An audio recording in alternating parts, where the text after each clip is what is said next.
Bismillahirrahmanirrahim. Assalamualaikum warahmatullahi wabarakatuh. Yang terhormat Bapak Kepala Sekolah SMP 2 Panggang, SMP 2 Saptosari, maaf.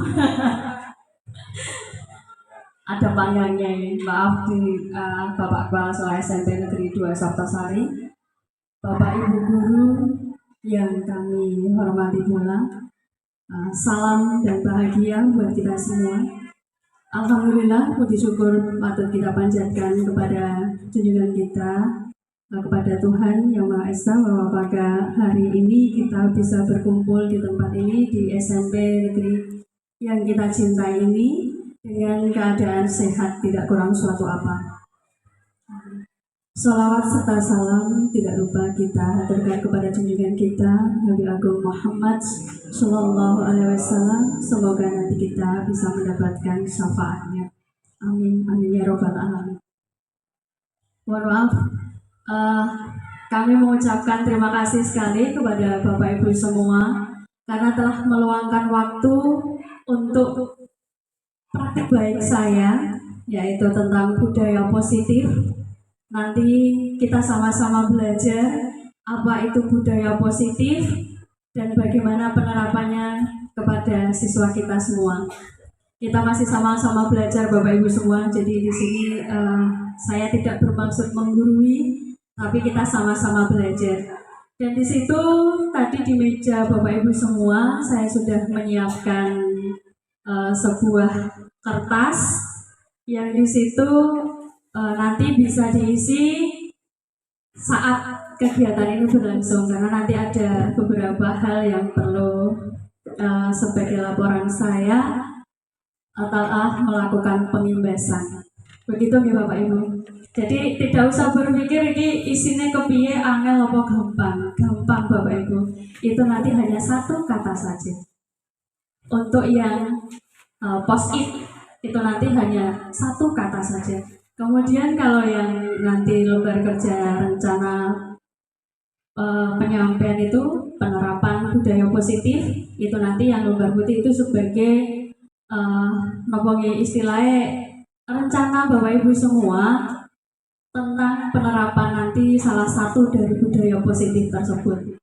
Nanti juga akan saya tampilkan beberapa video, nanti Bapak Ibu bisa mencermati dan melihat sudahkah kita sebagai seorang guru itu melakukan hal tersebut?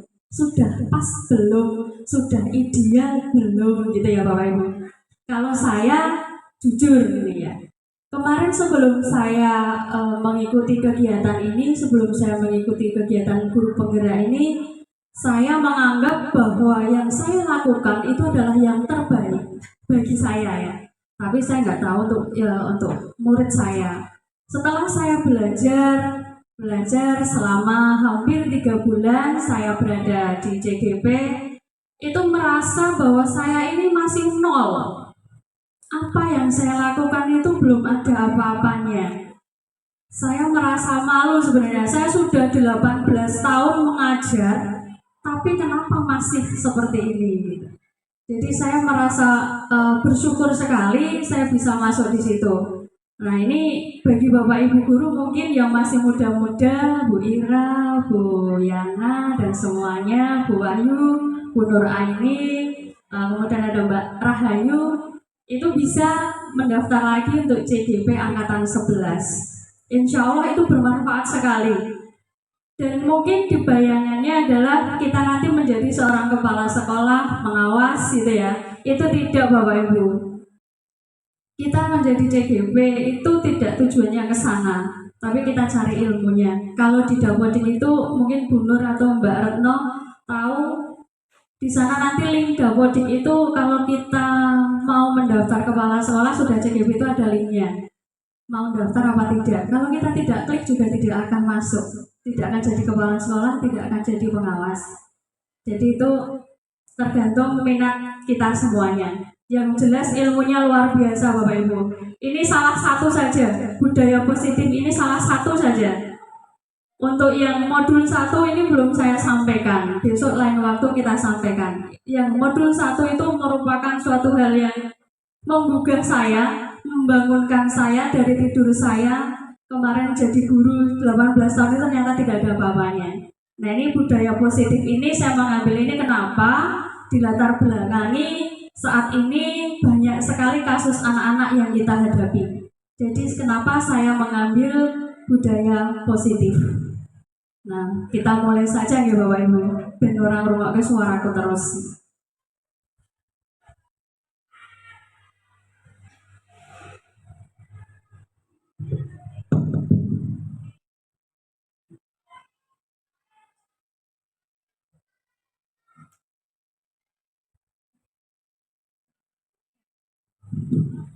Yang pertama kok gelap?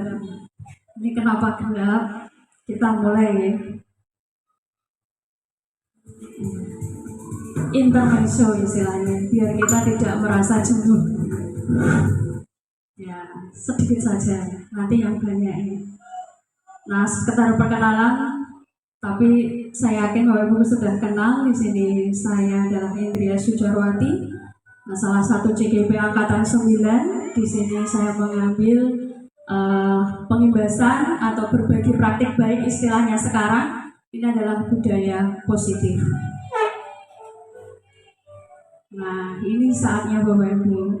Tadi saya mendengarkan dari salah satu ibu guru saya, ayo joget-joget sih gitu ya. Tak kabulkan Bu, kita joget dulu. Monggo Bapak Ibu silakan berdiri di samping meja Bapak Ibu guru semua. Jogetnya tidak kok Bu, ini biasa saja. Monggo, biar tidak sepanang, tidak stres.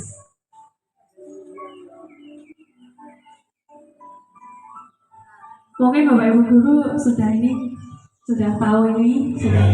Mari Bapak Ibu.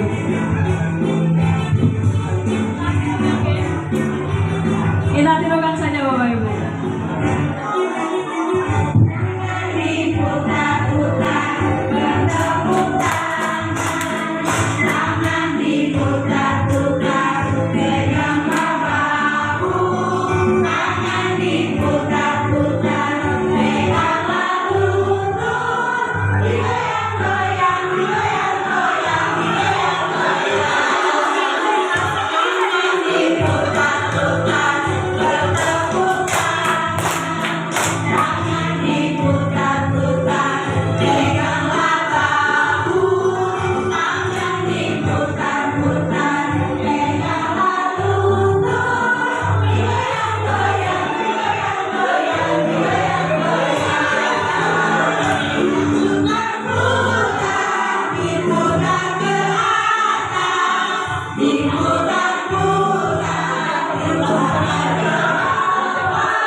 Biar tidak stres Bapak Ibu, kita nikmati saja.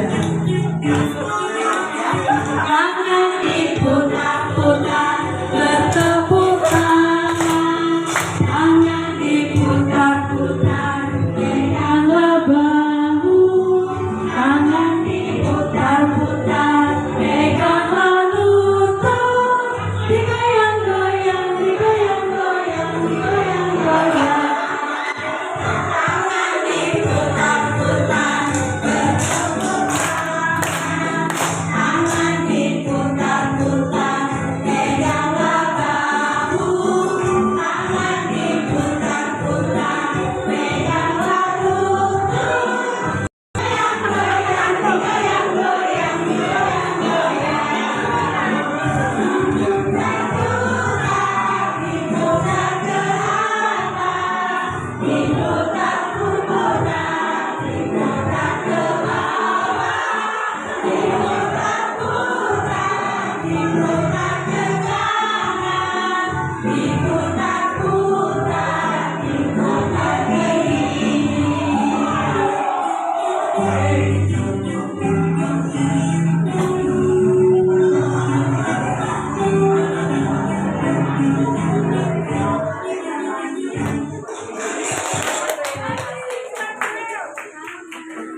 Ibu semuanya. Oke.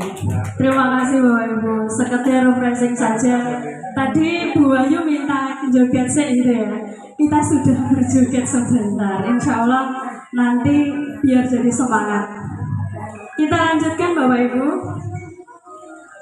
Ini tadi biodata saya yang tengah nih.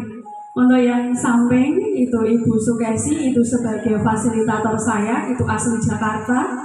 Kemudian Bapak Cecep Abdul Halim, itu adalah guru SD Semanu, itu sebagai pengajar praktek nih. Beliau ini tidak mau menjadi kepala sekolah, beliau hanya ingin menjadi seorang guru yang profesional. Beliau ini sebagai guru yang sangat terkenal, dia menjadi guru prestasi ya nggak salah ini Bapak Cecep. Ini aslinya juga dari Jawa Barat. Kita langsung ke materi Bapak Ibu. Apa itu budaya positif? Mungkin ada yang person yang tahu budaya positif itu yang seperti apa. Ternyata budaya positif itu merupakan perwujudan dari nilai-nilai atau keyakinan universal yang diterapkan di sekolah. Ternyata itu. Secara tidak langsung, sebenarnya Bapak Ibu sudah melakukan keyakinan ini, sudah menerapkan nilai-nilai ini. Di mana Bapak Ibu? Di P5. Jadi nilai-nilai keyakinan universal ini ada di roda lingkaran pada P5, profil pelajar Pancasila di sana. Jadi Bapak Ibu secara tidak langsung ini sudah melakukan budaya positif. Tidak sadar ya Bapak Ibu. Kemarin saya juga tidak sadar. Nah, tujuan budaya positif ini ada 4. Yang pertama, ini menumbuhkan keinginan pada murid untuk menerapkan budaya positif dan bertanggung jawab atas keyakinan kelas. Yang kedua, menumbuhkan keinginan pada murid menerapkan disiplin positif dengan motivasi internal. Yang ketiga, menciptakan suasana pembelajaran yang menyenangkan. Ini yang sulit Bapak Ibu. Kemudian yang keempat, menumbuhkan keinginan guru untuk tergerak menerapkan budaya positif. Sebenarnya yang saya utamakan adalah di sini Bapak Ibu. Sebenarnya di sini juga ya, tapi ini agak lebih mudah saya rasa. Ibu semua, Bapak Ibu semua bisa melaksanakan ini. Yang agak sulit itu berada di sini. Nah, menciptakan suasana pembelajaran yang menyenangkan ini kita butuh proses, butuh pemikiran yang perlu pemikiran yang lebih. Karena yang saya amati, yang saya lihat, yang saya rasakan sendiri selama ini saya memberikan pembelajaran ya sistemnya adalah kebanyakan ceramah. Kita menerangkan kepada siswa.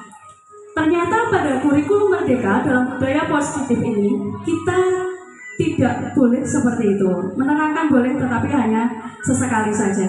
Kita harus mengedepankan kebutuhan dari siswa atau murid. Kemudian yang tergerak ini PR saya karena dalam yang seperti Bapak Ibu hadapi itu, saya kemarin tujuan saya kenapa saya ingin menumbuhkan ini yang saya garis bawahi, ini tujuan saya.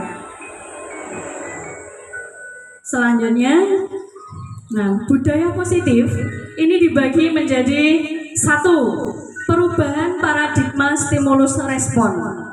Kemudian yang kedua, konsep disiplin positif. Yang ketiga, keyakinan kelas. Yang keempat, pemenuhan 5 kebutuhan dasar. Yang kelima, 5 posisi kontrol. Yang terakhir itu adalah segitiga restitusi. Kemarin saya ambil 6 dari budaya positif ini. Saya kembalikan, maaf. Saya mengambil ini karena dari keyakinan kelas, kemudian 3, 4, 5, 6 ini dari keyakinan kelas sampai dengan segitiga restitusi ini sangat kita butuhkan dalam pembelajaran di kelas. Apa itu? Mari kita lihat satu persatu Bapak Ibu. Yang pertama adalah konsep disiplin positif. Yang pertama, disiplin positif. Di situ adalah suatu pendekatan untuk menerapkan disiplin dari dalam diri anak tanpa hukuman dan hadiah. Nah, ini Bapak Ibu. Dulu saya mengajar kadang selalu memberikan reward kepada anak. Saya kasih pulpen, saya ngasih. Ternyata di kurikulum Merdeka ini tidak diperbolehkan untuk memberikan hadiah ataupun hukuman. Tidak boleh memberi punishment atau reward. Baik itu maksud kita adalah saya memberikan hukuman yang positif gitu ya. Tetapi ternyata hukuman yang positif itu seperti apa? Ternyata tidak ada Bapak Ibu. Semua hukuman, semua reward itu akan membawa dampak negatif kepada anak didik kita. Nah, nanti bisa direnungkan. Kita lihat ke yang ke belakang. Kenapa kok memberi reward, kemudian punishment itu justru memberikan dampak negatif? Kenapa? Karena anak-anak itu akan semangat kalau kita kasih hadiah. Ayo silahkan dikerjakan, nanti siapa yang cepat saya kasih hadiah uang 5.000. Kalau dia tidak dikasih hadiah, lama-lama dia tidak mau mengerjakan. Nah itu. Kenapa? Ini tidak boleh dilakukan. Hukuman yang pendidik, misalnya kita suruh lari lapangan, maksud kita mendidik biar tidak mengulang lagi. Tapi dalam anak-anak ternyata tidak Bapak Ibu. Semakin kita menghukum, maka nanti dia akan semakin kebal. Apalagi dengan kata-kata, kita marah-marah, nggak ada gunanya.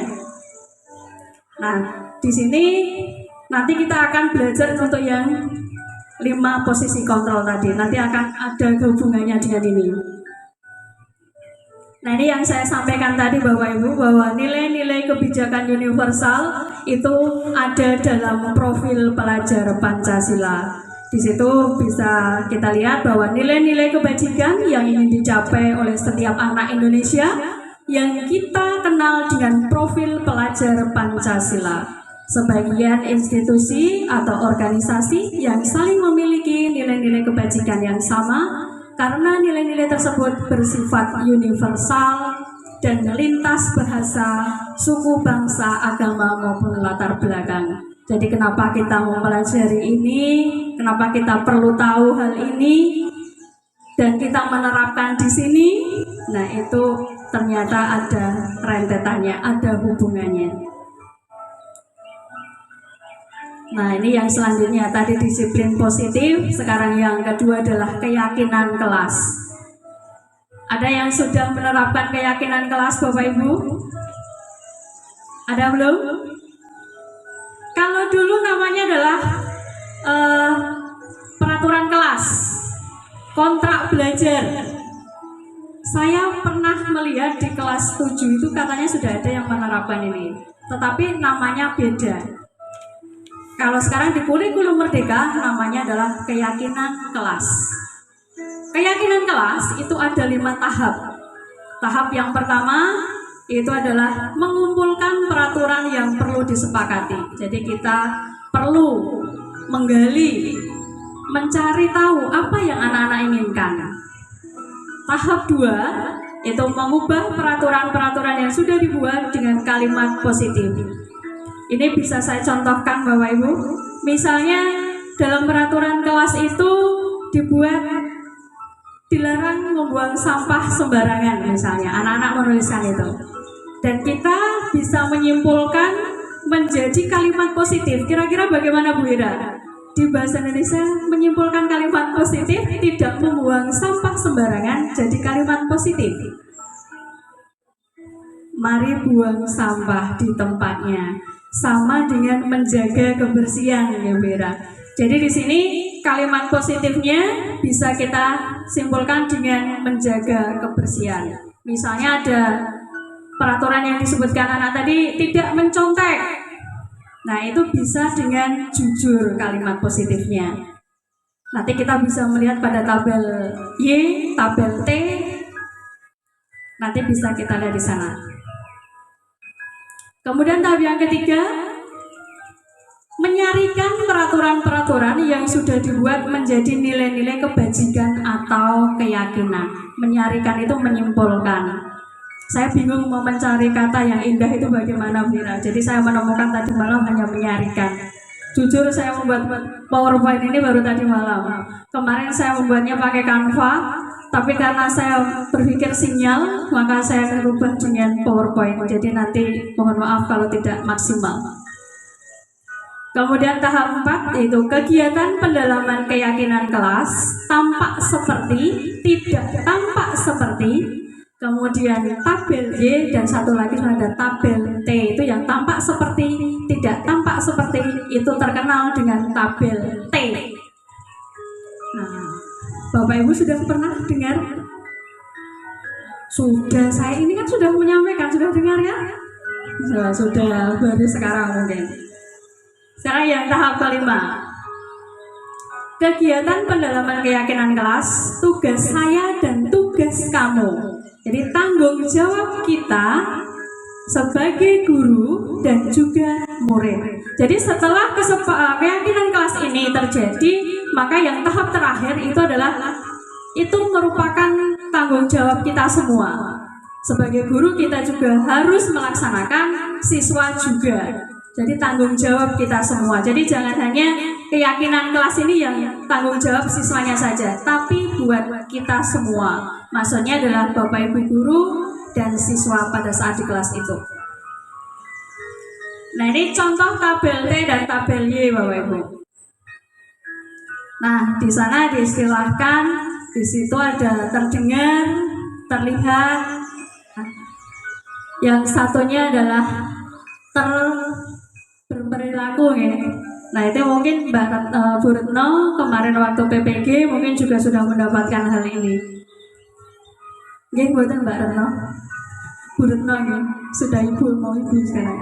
Sudah lupa. Nah, ini sama sebenarnya pendidikan PPG dengan CGP ini hampir sama. Cuma mungkin metodenya yang berbeda. Kemudian di situ ada tampak seperti dan tidak tampak seperti. Di situ kalau yang tampak seperti itu berarti kalimatnya itu adalah positif. Yang tidak tampak itu berarti yang negatif. Itu nanti pada saat pembuatan keyakinan kelas kita tampilkan ini. Kemudian contoh keyakinan kelas ini Bapak Ibu yang sudah saya buat, yang sudah saya buat di Canva, di beberapa kelas, itu semacam itu.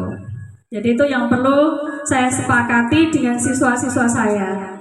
Nah, untuk di kelas sini, di kelas 7 terutama, kemarin istilahnya adalah kontrak belajar. Ternyata itu belum pas, disuruh mengganti dengan keyakinan kelas.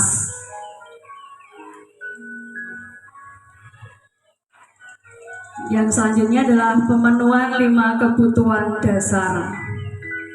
Kebutuhan dasar adalah hal yang harus terlebih dahulu terpenuhi agar manusia dapat bertahan hidup dan melanjutkan kehidupannya. Ini yang dimaksud dengan kebutuhan dasar. Nah, ini dari konsep Glasser yang kedua dalam teori pilihan adalah tentang kebutuhan dasar manusia. Di sini ada 5 kebutuhan dasar. Nah, ini saya membaca, nanti guru bahasa Inggris membenarkan ya. Saya nulisnya pakai bahasa Inggris tadi malam. Tapi nanti tolong kalau saya salah membaca nanti. Di sini ada survival, kemudian ada love and belonging, kemudian ada power, kemudian ada freedom, dan fun. Nah, ini tidak saya tulis bahasa Inggris semua. Nah, kebutuhan dasar dari manusia itu ada 5. Untuk bahasa Indonesianya, ya ini undet-undetan ya. Kebutuhan dasar yang pertama bertahan hidup itu tadi adalah survival. Bagaimana itu kebutuhan bertahan hidup. Kemudian ada penguasaan, kemudian ada kasih sayang tadi yang love itu tadi ya. Kemudian ada kebebasan yang freedom, kemudian ada kesenangan itu yang fun. Ternyata anak-anak anak-anak kita itu punya kebutuhan ini Bapak Ibu. Ada 5 kebutuhan dasar ini yang dibutuhkan. Mungkin kita juga butuh yang namanya kebebasan. Ya Pak ya. Kita butuh juga kesenangan. Nah ini kita butuh 5 ini. Bertahan hidup kita juga butuh. Maka 5 kebutuhan dasar ini baik kita sebagai manusia itu mesti membutuhkan. Kemudian yang selanjutnya adalah 5 posisi kontrol. Nah ini Bapak Ibu. Jadi teori kontrol dari William Glasser itu ada 5 posisi kontrol yang diterapkan seorang guru ataupun atasan dalam melakukan kontrol. Nah ini ada 5. 1 yang saya katakan tadi ya, ada sebagai penghukum, kedua pembuat rasa bersalah, sebagai teman, pemantau dan manajer. Nah ini saya mohon dengan hormat dengan Bapak Ibu guru semua, mohon dituliskan di post-it yang pertama. Bapak Ibu saat ini kira-kira termasuk di posisi kontrol yang mana? Mohon dituliskan di post-it yang pertama yang paling atas. Posisi kontrol saya ulangi, tadi ada penghukum, pembuat rasa bersalah, kemudian ada teman, pemantau dan manajer. Nah, kira-kira saat ini Bapak Ibu berada di posisi kontrol yang mana terhadap siswa-siswanya? Salah satu saja Bapak Ibu. Sering sebagai penghukum, sebagai pembuat rasa bersalah, atau sebagai teman, pemantau, atau sebagai manajer.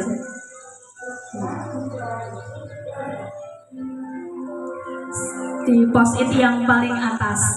Menurut Bapak Ibu ya, menurut Bapak Ibu sendiri, kira-kira di posisi kontrol yang mana?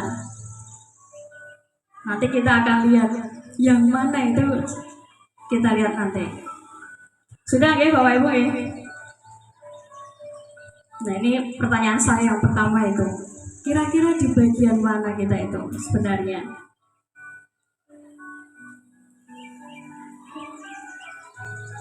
Nah, sekarang kita lihat dulu video ini. Nanti Bapak Ibu berada di mana sebenarnya? Nggak ya? Kita saksikan bersama-sama. Salam bahagia Ibu dan Bapak guru hebat. Dalam penerapan disiplin positif restitusi, salah satu program yang dikembangkan adalah 5 posisi kontrol. 5 posisi kontrol dalam restitusi adalah proses perjalanan seorang pendidik agar dapat mengenali dirinya. Pada video kali ini, kita akan membahas tentang 5 posisi kontrol yang dikembangkan oleh Diane Goshen dan contoh penerapannya. Ini adalah penerapan contoh ya Bapak Ibu. 5 posisi kontrol itu adalah 1. Posisi penghukum, 2. Posisi pembuat merasa bersalah, 3. Posisi teman, 4. Posisi pemantau atau monitor, dan 5. Posisi manajer. Untuk lebih memahami kelima posisi tersebut, mari kita saksikan kasus Naren yang terlambat hadir 20 menit di sekolah dan melihat bagaimana kelima posisi kontrol dalam menghadapi masalah tersebut. Ini yang pertama adalah posisi sebagai penghukum. Kita lihat videonya, contohnya.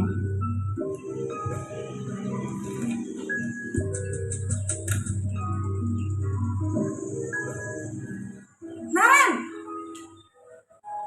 sini kamu. Bu Ira seperti ini kan? Selamat pagi Bu. Selalu terlambat.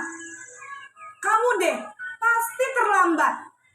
Maaf Bu, saya Apa? Apa coba? Alasan kamu apa lagi? Kapan sih kamu tidak terlambat? Malas sekali ya kamu jadi anak. saya Dasar pemalas. Gak kapok-kapok sih kamu. Sudah berapa kali terlambat? Sana, kenapa saya harus keliling lapangan basket, Bu? Kenapa? Kamu melawan ibu? Berani-beraninya jawab. Sudah terlambat, masih berani jawab pula. Sekarang, keliling lapangan basket 5 kali sekalian. Biar kapok. Cepat. Pergi sana ke lapangan basket. Kira-kira kalau begitu bagaimana ya, Bu? Kurang pas nih. Posisi penghukum biasanya berbicara dengan nada tinggi, menghardik, menunjuk-nunjuk, menyakiti, dan menyindir. Hukuman bisa berupa fisik maupun psikis. Ibu dan bapak guru hebat. Dampak yang terjadi pada murid ketika guru berada pada posisi penghukum adalah murid cenderung akan memberontak, bahkan menyimpan dendam. Nah ini tadi yang saya berikan, tidak boleh memberikan hukuman karena dampaknya itu akan menjadi sangat jelek sekali. Ini yang kedua.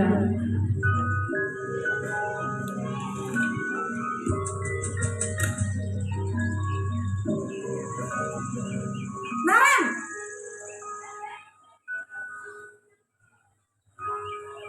Selamat pagi, Bu. Naren. Kamu kenapa terlambat lagi, nak? Ya Tuhan, Naren. Kamu senang ya bikin ibu susah ya? Kalau kamu Ini terlambat tipe-tipenya lagi, Bu Ayu. nanti ibu yang ditegur bapak kepala sekolah, nak. Disangka ibu tidak bisa membina kamu. Duh, gimana ini? Maaf, Bu. Duh, Gusti Naren. Kamu suka ya kalau ibu ditegur bapak kepala sekolah? Terus, sekarang ibu harus tulis apa ini di buku absen? Ini kamu sudah sering terlambat loh. Ibu harus apa coba? Maaf, Bu. Maaf sekali. Ya sudah, lain kali jangan bikin ibu susah lagi ya nak ya. Ibu tidak akan kuat lagi kalau kamu begini terus. Bisa jantungan kalau ibu ditegur bapak kepala sekolah. Sana cepat ke kelas. Maaf ya, Bu. Maaf sekali.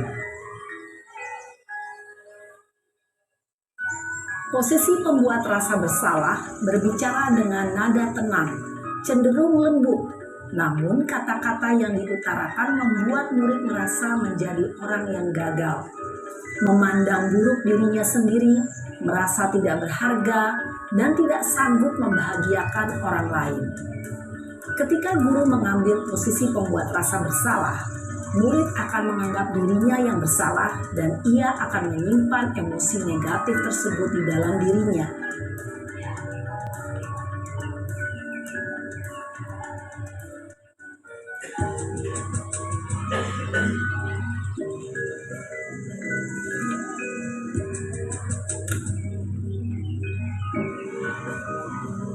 Naren!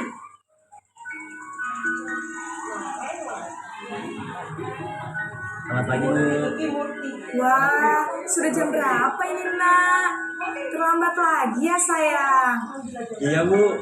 Habis ibu saya lupa bangunkan saya, Tipenya Bu. Bu benar nih. Kamu malah menyalahkan ibu kamu. Kamu bukannya anak yang larinya paling kencang. Kok terlambat sih? Iya, Bu. Saya memang terlambat bangun tadi. Jadi, biarpun saya lari kencang, tetap gak kekejar, Bu. Ya sudah sana, nanti lain kali larinya lebih kenceng lagi ya. Biar gak terlambat lagi. Bikin seneng ibu, demi ibu. Bisa kan? Bisa lah, Bu. Ya sudah sana masuk kelas. Ibu beresin urusan absen kamu. Kamu ini ada-ada saja. Dalam posisi teman, guru berbicara dengan nada suara ramah, akrab, cenderung bersenda gurau untuk menjaga suasana tetap santai. Murid akan merasa senang, aman, dan akrab dengan guru. Identitas yang tercipta adalah identitas sukses atau berhasil. Namun, perlu diingat, karena ini masih dorongan eksternal, maka ada faktor ketergantungan dari murid kepada orang tertentu. Di sini guru absennya, sehingga di lain waktu murid bisa berperilaku baik, namun hanya kepada orang-orang tertentu saja.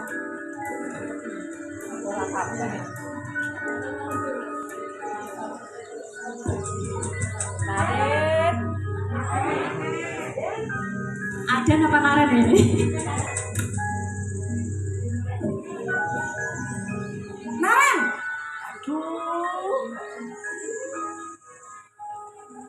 Selamat pagi Bu. Naren, apa peraturan sekolah kita tentang jam berapa kita harus masuk sekolah, nak? Kita harus di sekolah jam 7 Bu. Iya, betul. Sekarang sudah jam 7.20. Naren sudah tahu konsekuensinya jika terlambat hadir. Paham Bu. Saya harus tinggal kelas pas jam istirahat selama 20 menit. Iya, benar. Konsekuensinya demikian. Jadi nanti jam 9.30 pas istirahat, kamu harus tinggal di kelas, kerjakan tugas tambahan untuk ketertinggalan kamu, ya? Baik Bu. Posisi pemantau mengandalkan penghitungan atau data untuk mengontrol murid. Guru mengarahkan murid berdasarkan peraturan dan konsekuensi. Seorang pemantau menunjukkan bahasa tubuh dan ekspresi wajah yang datar dan cenderung formal.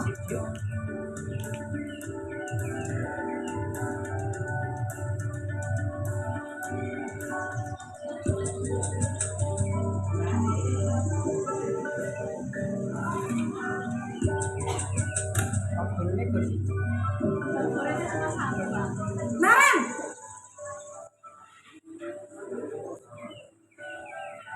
Selamat pagi Bu. Selamat pagi, Naren. Maaf Bu, saya terlambat. Iya, sekolah masuknya jam 7, sekarang sudah jam 7.20. Jadi sekarang bagaimana ini, Naren? Maaf Bu, saya lupa setel alarm saya semalam. Baiklah, menurut kamu, keyakinan sekolah yang mana yang perlu kamu tingkatkan? Menghargai diri sendiri dan orang lain mungkin ya Bu. Setuju. Jadi, apakah Naren meyakini prinsip saling menghormati tersebut? Iya Bu, saya meyakininya. Apakah Naren bersedia memperbaiki masalah keterlambatan ini? Bersedia Bu. Bagaimana kamu akan perbaiki masalah keterlambatan ini? Saya akan coba untuk tidak lupa menyetel alarm saya Bu. Baik, kalau Naren lupa menyetel alarm di rumah, ada orang yang kira-kira bisa bantu mengingatkan tidak? Ini kayaknya Bu Yana ya tipenya. Ada Bu, kakak saya, Kak Emma. Ada lagi selain Kak Emma? Selain Kak Emma, ada ibu saya. Baik, jadi yang mengingatkan Naren adalah Kak Emma dan ibu kamu ya? Kira-kira akan mulai setel alarm kapan nih, Naren? Setelah pulang sekolah, akan segera saya lakukan. Baik, jadi Naren akan setel alarm untuk bangun besok pagi dan akan diingatkan oleh kakak dan ibunda Naren ya.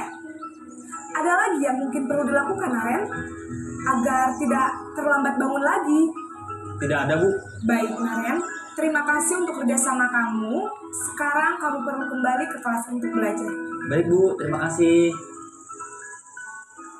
Posisi manajer adalah posisi kontrol yang disarankan untuk membimbing murid memiliki sikap disiplin yang positif, yaitu murid yang mandiri, bertanggung jawab, dan dapat memecahkan masalah. Tujuan dari posisi ini adalah agar murid dapat berefleksi atas tindakannya. Guru akan dengan tulus memberikan pertanyaan-pertanyaan bermakna, sehingga membuat murid dapat belajar dari kesalahannya dan mencari sebuah solusi untuk menyelesaikannya. Ibu dan Bapak guru hebat, setelah mengamati adegan kelima posisi kontrol tadi, kira-kira posisi mana yang paling ideal? Posisi mana yang dapat menunjang motivasi intrinsik murid? Ya, tentu posisi manajer. Posisi ini memang posisi ideal yang ingin dituju setiap pendidik. Pada posisi inilah, guru dapat menerapkan disiplin positif yang berpihak pada murid, yang memerdekakan murid. Perjalanan seorang pendidik tentunya tidak mudah untuk sampai pada posisi seorang manajer. Namun, tujuan kita pasti, yaitu menciptakan murid-murid yang mandiri, merdeka, dan bertanggung jawab. Semoga penggambaran 5 posisi kontrol yang telah diperlihatkan ini dapat menjadi ajang refleksi bagi kita semua, agar dapat terus mengasah dan menerapkan disiplin positif yang memerdekakan murid. Mari terus berlatih dan bersemangat. Selamat menerapkan. Salam dan bahagia Ibu dan Bapak Guru hebat. Demikian Bapak Ibu, ini adalah tayangan 5 posisi kontrol. Tadi Bapak Ibu sudah menuliskan di sticky note atau post-it. Kira-kira apa Bapak Ibu? Sebagai penghukum, atau sebagai teman, atau malah sebagai manajer? Ini sama Bapak Ibu, saya dulu kemarin pas waktu masuk modul 1.4, pertama kali saya ditanya hal ini, saya menjawab sebagai teman. Ya, saya menjawab sebagai teman itu pertama kali. Setelah ditayangkan ini, saya tertawa sendiri. Oh, berarti saya belum pas gitu. Tapi kadang kalau kita melihat anak, melihat siswa, kadang juga kita bisa sebagai penghukum. Secara tidak sadar itu. Itu saya menyadari saya sendiri. Kadang kalau tidak mengerjakan PR itu langsung kerjakan lagi 5 kali gitu ya. Atau kerjakan soal ini lagi. Itu kita juga sudah menghukum. Ternyata tidak pas. Nah, dari tayangan ini tadi kita bisa melihat yang hampir sama itu adalah sebagai pemantau dan sebagai manajer. Itu sepertinya sama tetapi beda sedikit. Kalau kita mau mencermatinya. Kalau sebagai manajer itu sudah semuanya terkontrol, anak itu di tujuan keyakinan kelasnya diingatkan, mau bagaimana diingatkan. Untuk sebagai pemantau itu kita hanya menghitung saja seberapa kali dia melakukan kesalahan. Dan pada akhirnya untuk menyelesaikannya juga masih berakibat kurang pas. Nah, ini Bapak Ibu. Ini yang kedua. Setelah tadi yang pertama kan Bapak Ibu menulis mungkin sebagai teman yang di post-it yang pertama. Sekarang yang di post-it kedua. Nah, ini jawab setelah saya jawabnya. Setelah melihat tayangan tadi dari 5 posisi kontrol yang ideal itu adalah tadi sebagai manajer. Jadi posisi kontrol yang ideal itu adalah sebagai manajer. Mari Bapak Ibu kita belajar bersama bagaimana memposisikan kita sebagai seorang manajer di kelas. Karena ini akan berakibat baik buat anak-anak didik kita. Jadi paling tidak suatu saat anak-anak akan mengingat apa yang telah kita lakukan dengan posisi 5 posisi kontrol ini. Nah, ini yang belum yang terakhir, tapi yang segitiga restitusi. Mari kita lihat video lagi, karena saya kalau menerangkan nanti bundet-bundet. Salam dan bahagia Ibu dan Bapak Guru hebat. Pada video kali ini kita akan membahas tentang salah satu program disiplin positif yang diterapkan di lingkungan sekolah yang dikenal dengan nama restitusi.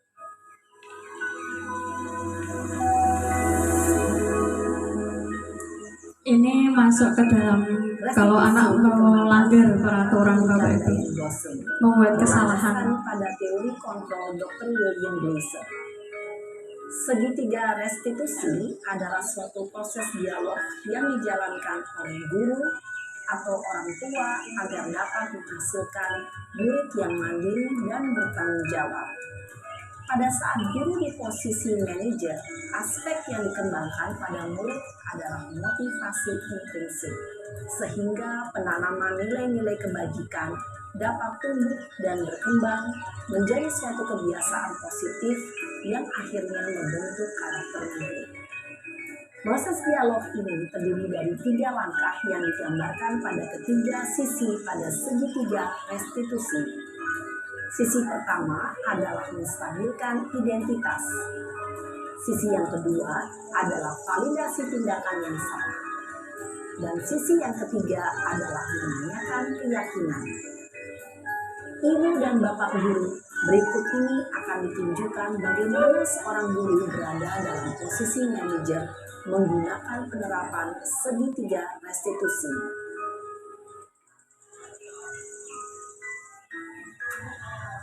Ini sudah bukan Naren lagi, ini sudah ganti. Siang Sarah, Siang Pak. sudah lama nggak ketemu Sarah.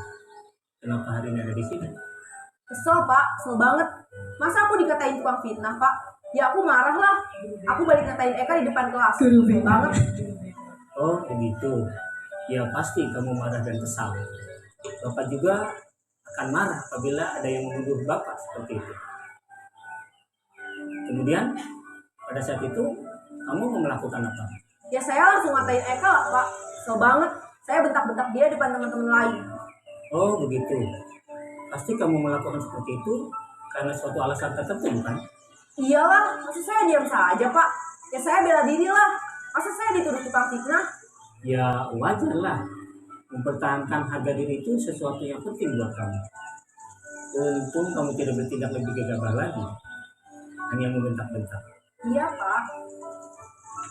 Untung saya masih bersabar dan hanya membentak saja. Udah gemes padahal. Saya pasti bela diri lah. Ya pasti ya. Tapi kamu memilih untuk tetap bertahan dan bersabar. Kamu memilih untuk tidak berbuat lebih parah lagi bukan? Iya. Nah, sekarang coba kita lihat lagi tindakan kamu yang bentak-bentak Eka di kelas. Tindakan kamu itu kira-kira sesuai dengan keyakinan kelas atau prinsip kamu tidak? Enggak lah Pak. Capek Pak jadi pemarah. Jadi keyakinan atau prinsip mana yang kurang sesuai dengan keinginan kamu? Ya saya sebenarnya sangat menghargai orang lain. Mungkin saat itu saya menjadi emosi. Jadi tidak menunjukkan sikap itu. Kamu meyakini tidak? Menghargai orang lain itu penting buat kamu. Yakinlah Pak. Iya, setuju. Kita harus saling menghargai. Namun, ada juga keyakinan yang kita sepakati yang perlu kita jalankan apabila kita sedang marah, bukan? Ya saya bisa lebih proaktif. Mulai dengan diri sendiri. Saya bisa jadi lebih sabar dengan waktu jeda untuk berpikir mau apa selanjutnya. Kira-kira kamu bersedia memperbaiki masalah ini tidak? Sedia Pak. Kalau kamu memperbaiki masalah ini, kamu akan menjadi orang seperti apa? Saya akan menjadi orang yang bertanggung jawab kali ya Pak. Dan senantiasa proaktif. Iya, menurut kamu bagaimana rasanya menjadi orang seperti itu? Ya nyaman lah. Bangga bisa bersabar dan menahan diri. Baiklah kalau begitu. Yuk kita pikirkan bagaimana memperbaiki masalah ini.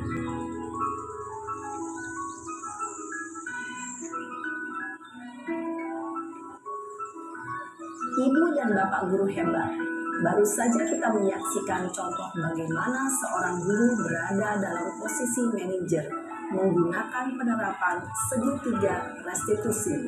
Mari kita bahas satu persatu. Pada sisi pertama, menstabilkan identitas berdasarkan pada prinsip bahwa membuat kesalahan adalah bagian dari proses pembelajaran. Sisi pertama dari segitiga ini berperan menggeser identitas murid dari identitas gagal ke identitas sukses. Murid yang sedang bertingkah laku yang tidak pantas atau menarik diri saat itu sedang mengalami identitas gagal. Bila kita mengkritiknya, maka posisinya tidak akan berubah. Kita bisa mengajukan pernyataan-pernyataan ini. 1. Membuat kesalahan sesuatu yang wajar. 2. Manusia tidak ada yang sempurna. 3. Kita bisa memperbaiki masalah ini. 4. Saya tidak menanyakan kesalahannya. Saya lebih fokus bagaimana memperbaiki masalah ini. 5. Apakah saat ini kamu telah menjadi orang yang baik untuk dirimu sendiri? Pada sisi kedua, validasi tindakan yang salah berlandaskan pada prinsip bahwa setiap perilaku berupaya memenuhi suatu kebutuhan tertentu.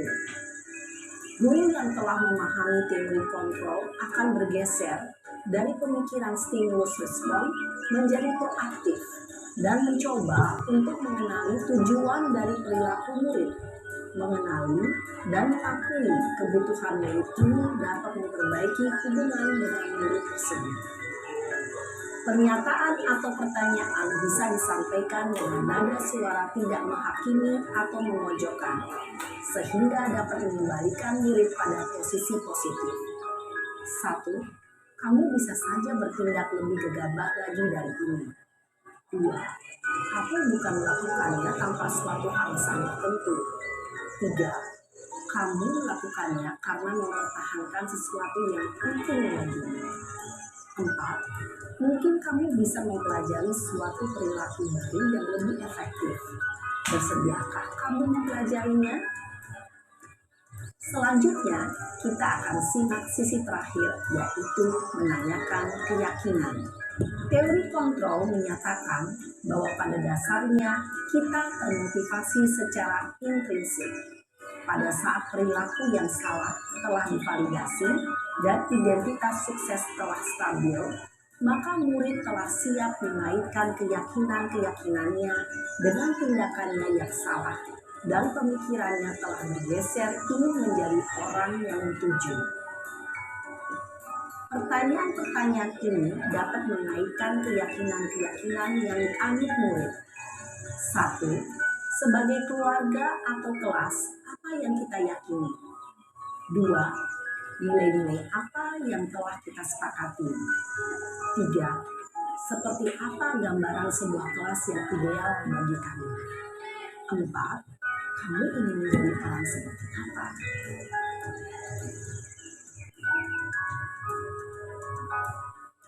Dalam menerapkan segitiga restitusi, perlu diperhatikan beberapa hal, yaitu 1.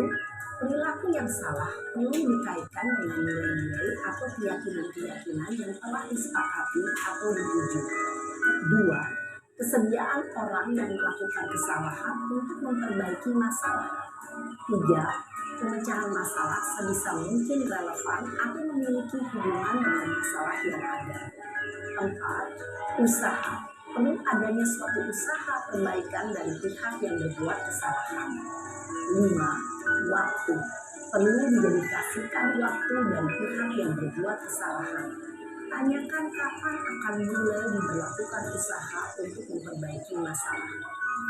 Dengan memahami struktur penerapan segitiga restitusi, diharapkan guru dapat menerapkan posisinya sebagai manajer dengan mengajukan pertanyaan-pertanyaan bermakna yang dapat membuat murid menjadi lebih percaya diri, bertanggung jawab, dan mandiri. Nah, Ibu Bapak Guru perlu tidaknya mengikuti ketiga tahapan dalam segitiga restitusi bergantung pada ringan beratnya suatu permasalahan. Misalnya, bila permasalahan tersebut ringan, maka tidak perlu dijalankan secara berurutan. Bahkan bisa semudah menanyakan apa keyakinan yang kita sepakati. Dengan menjalankan segitiga restitusi, dengan mengajukan pertanyaan-pertanyaan bermakna, diharapkan murid menjadi lebih kuat secara pribadi, dapat membuka wawasan murid agar dapat menyelesaikan permasalahannya sendiri, semakin percaya diri, mandiri, dan merdeka. Salam dan bahagia, Ibu Bapak Guru hebat. Nah, ini Bapak Ibu Guru tentang segitiga restitusi. Jadi segitiga restitusi ini untuk mengatasi permasalahan pada siswa. Karena yang kita lihat siswa-siswi kita itu luar biasa ya, biasa di luar. Jadi kita perlu mengatasinya dengan menerapkan segitiga restitusi ini. Dalam penerapan segitiga restitusi ini, kita tidak perlu melakukan ketiga-tiganya. Kita lihat dari berat ringannya masalah yang dihadapi. Mungkin kalau guru BK sudah biasa dengan segitiga restitusi ini.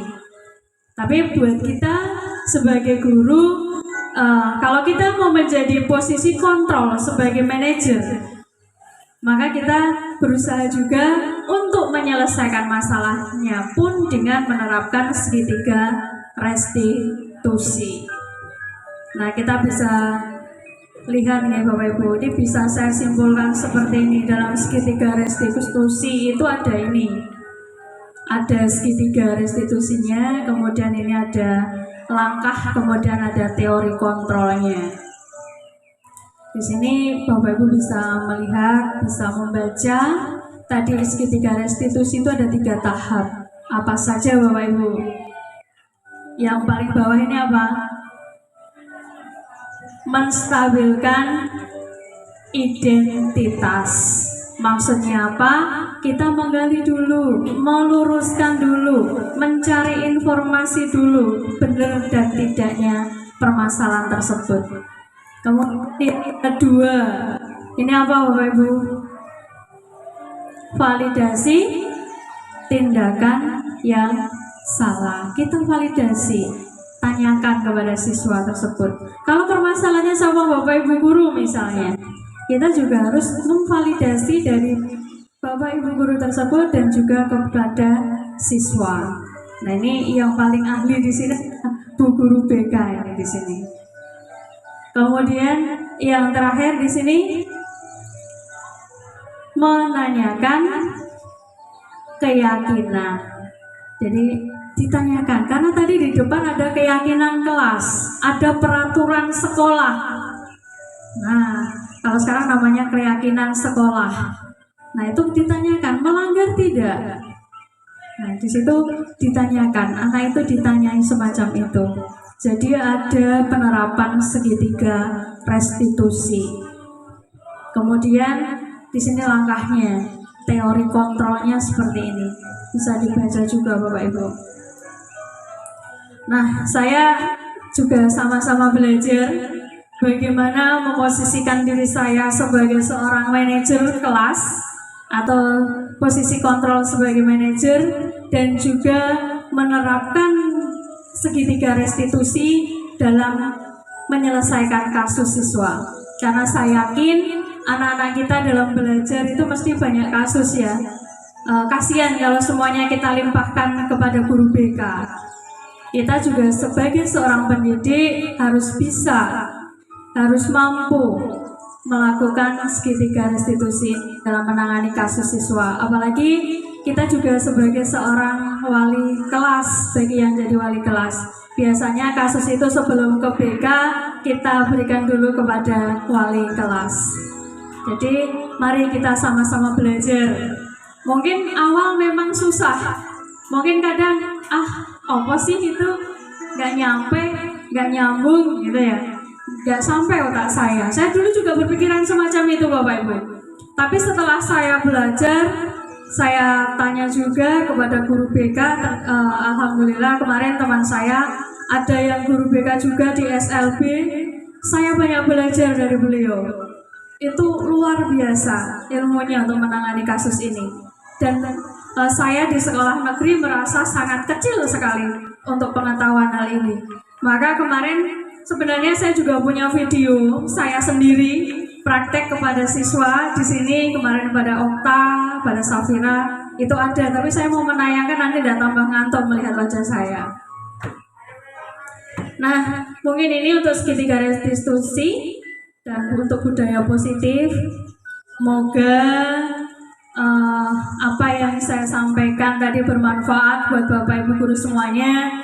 Meskipun belum bisa mengamalkan, tapi saya sudah memberikan informasi, semoga bermanfaat dan kita sama-sama tergerak untuk melakukan perubahan agar anak-anak didik kita menjadi siswa-siswa yang baik, dan kita juga akan dikenal sepanjang hayat oleh siswa-siswi kita sebagai guru yang hebat, yang luar biasa kepada anak-anak kita. Mungkin itu yang saya sampaikan. Kemudian jangan lupa untuk yang lembar kertas yang terakhir itu adalah rencana Bapak Ibu semua untuk menerapkan budaya positif. Nah, di situ rencananya mau seperti apa? Mungkin perlu saya jelaskan sedikit. Di situ pemangku kepentingan itu siapa yang mau disasar ya Bapak Ibu, yang mau disasar, yang mau dijadikan objeknya.